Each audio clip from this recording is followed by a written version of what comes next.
जय श्री कृष्णा दोस्तों। अकेले रहने में और अकेलापन में बहुत अंतर होता है।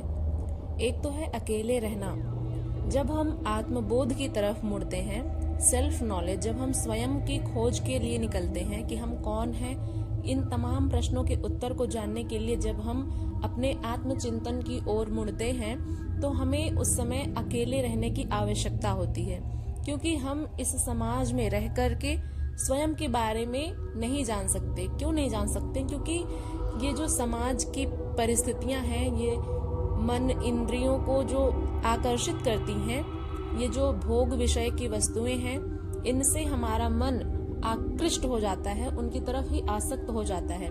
इसलिए जब हमें स्वयं को जानना हो तो हमें स्वयं का अवलोकन करने के लिए, आत्मचिंतन और आत्म मंथन करने के लिए थोड़े समय के लिए अकेले रहने की आवश्यकता होती है। वहीं दूसरी तरफ है अकेलापन।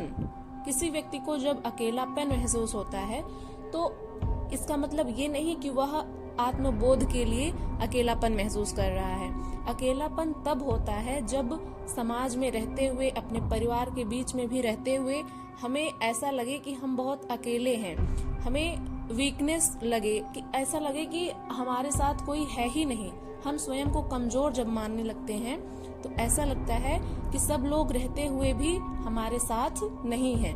वो होता है अकेलापन। लेकिन अकेले रहना हमारे जीवन में क्यों जरूरी है? क्योंकि दोस्तों, इससे आपको खुद को समझने, अपनी भावनाओं पर नियंत्रण रखने और मानसिक रूप से मजबूत बनने का मौका मिलता है। श्रीमद् भगवद गीता के 3 अध्याय के 40वें श्लोक में भगवान श्री कृष्ण अर्जुन से कहते हैं, इंद्रियाणि मनोबुद्धिरस्याधिष्ठानमुच्यते एतैर्विमोहयत्येष ज्ञानमावृत्य देहिनम्। अर्थात इंद्रियां, मन और बुद्धि, ये सब इसके वासस्थान कहे जाते हैं। यह काम इन मन, बुद्धि और इंद्रियों के द्वारा ही ज्ञान को आच्छादित करके जीवात्मा को मोहित करता है। यानी जो हमारे भीतर ज्ञान का प्रकाश छिपा होता है, या फिर उसके चिंतन के द्वारा जब हमारा ज्ञान प्रकट होता है, उन सबको, ज्ञान को, ये जो मन है, बुद्धि और इंद्रियां हैं, इनकी वजह से हमारा ज्ञान जो है आच्छादित रहता है, अर्थात ढका रहता है।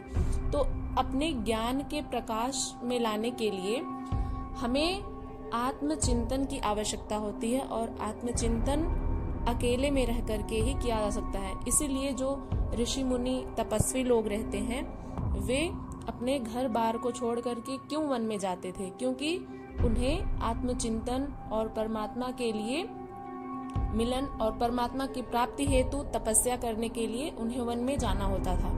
क्योंकि वन में ही एकांत स्थान मिलता है और स्वयं का अवलोकन करने के लिए पर्याप्त समय मिलता है, ना किसी प्रकार की कोई रुकावट आती है, ना ही ये सांसारिक जो बाधाएं हैं वे आती हैं। इसलिए दोस्तों, हमें अपने जीवन में जब भी हमें आत्म मंथन और आत्म अवलोकन करने का अवसर मिले, या फिर जब हमें यह लगे कि हमें आत्मचिंतन करना चाहिए, तो थोड़े समय के लिए हमें अकेले रहना चाहिए। इससे कुछ पॉइंट्स होते हैं जो हमारे जीवन में वैल्यू को बढ़ा देते हैं। जैसे आत्मचिंतन से हमारा आत्म विकास होता है। अकेले रहने में आप खुद को बेहतर तरीके से समझने का आपको मौका मिलता है, जिससे आत्म विकास और आत्म सुधार में मदद मिलती है। इससे आप स्वयं को जान सकते हैं कि आप कौन हैं, आप में कितनी कैपेबिलिटी है कुछ भी कार्य को करने की। और दूसरा है, आपके मानसिक स्वास्थ्य में भी सुधार होता है। क्योंकि दोस्तों, अकेले समय बिताने से तनाव जो है वो कम होता है। हम स्वयं को जानने लगते हैं कि हम कौन हैं। लेकिन कभी कभी ऐसा होता है कि अकेले रहने में लोगों को निगेटिविटी भी आने लगती है।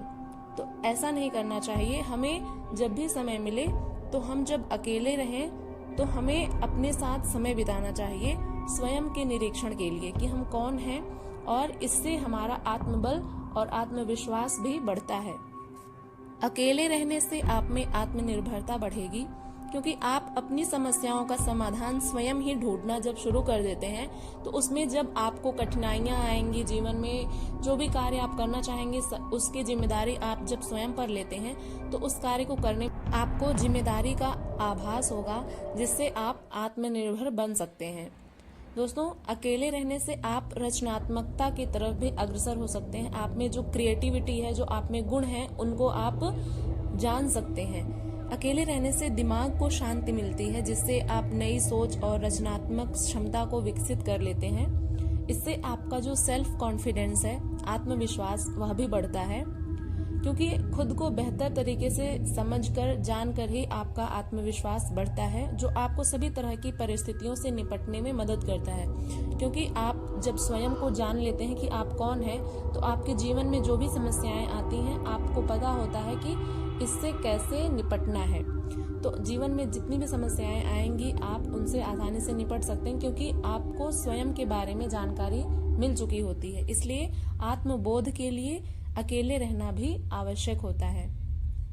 इससे दोस्तों आप स्वतंत्रता का भी अनुभव कर सकते हैं, क्योंकि अकेले रहने से आपको अपने निर्णयों को लेने में स्वतंत्रता मिलती है। आप आत्मनिर्भर होकर के अपने जीवन के सही निर्णय को ले सकते हैं और इससे आत्म समझ भी बढ़ती है। अकेले रहने से आपको अपनी भावनाओं को, अपने विचारों और इच्छाओं को समझने का मौका मिलता है। दोस्तों, इस समाज में रहते हुए हमें ऐसा लगता है कि हमारी जो भावनाएं हैं और हमारे जो विचार हैं, जो इच्छाएं हैं, कभी कभी ऐसा लगता है कि उनका दमन हो रहा है। लेकिन ऐसे में जब हम स्वयं को इस संसार से किनारे करके स्वयं का अवलोकन करते हैं, तो हमें पता चलता है कि हमारे जो विचार हैं और हमारी जो इच्छाएं हैं और हमारी जो भावनाएं हैं, इनका भी बहुत वैल्यू है। और जब आप स्वयं की वैल्यू करना शुरू कर देते हैं तो लोग भी आपकी वैल्यू जरूर करते हैं। दोस्तों, इससे स्वास्थ्य पर भी आपके असर पड़ता है। जब आप स्वतंत्र रूप से अकेले रहने लगते हैं और आप अपने स्वास्थ्य का भी उस समय ख्याल रखने में सक्षम हो सकते हैं, क्योंकि तब आपको अपने बारे में पता चल चुका होता है और इससे आपका जो स्वास्थ्य है, जो आपका हेल्थ है, वह सुधर जाता है। इससे आप नकारात्मक चीजों से दूर रह सकते हैं। जैसे नकारात्मक भावनाएं जो आती हैं, अकेले रहने से आपको नकारात्मक भावनाओं को ट्रिगर करने वाले जो तत्व हैं, उनसे आपको दूर रहने का अवसर मिलता है। क्योंकि आप जब स्वयं को जान लेते हैं, जब आप में आत्मज्ञान, सेल्फ नॉलेज आ जाता है, तो उससे आप पॉजिटिव फील करते हैं और इससे जो निगेटिविटी आती है आपके पास, आप उनसे निपट सकते हैं या फिर निगेटिविटी आप में आती ही नहीं है। तो लोगों को लगता है कि जो अकेले रहता है वो खुश नहीं रहता, लेकिन ये बहुत ही मिथक है, ये झूठ है। क्योंकि जो लोग अकेले रहते हैं वे बहुत खुश रहते हैं, क्योंकि उन्हें स्वयं के बारे में समझने का, जानने का अवसर मिलता है, जिससे वे अपनी भावनाओं, अपने विचारों को नियंत्रित करने में और अपना जो निर्णय है उसको लेने के लिए पूरी तरह से स्वतंत्र होते हैं। इस प्रकार से वे अपने जीवन में खुश भी रहते हैं और उनके आसपास के जो लोग रहते हैं वे भी खुश रहते हैं। तो दोस्तों, 24 घंटे में थोड़ा सा समय अपने लिए अवश्य निकालें, जब आप अकेले रहें और आप रहें, आपके विचार रहें और आपकी जो भावनाएं हैं वे रहें और आपके मन में भगवान का विचार रहे।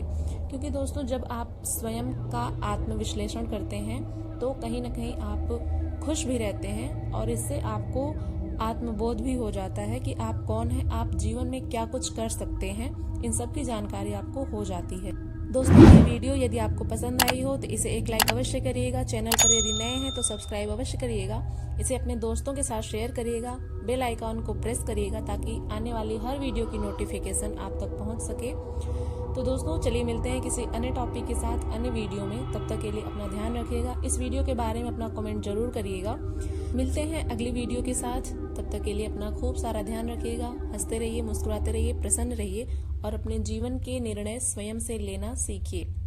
जय श्री कृष्ण।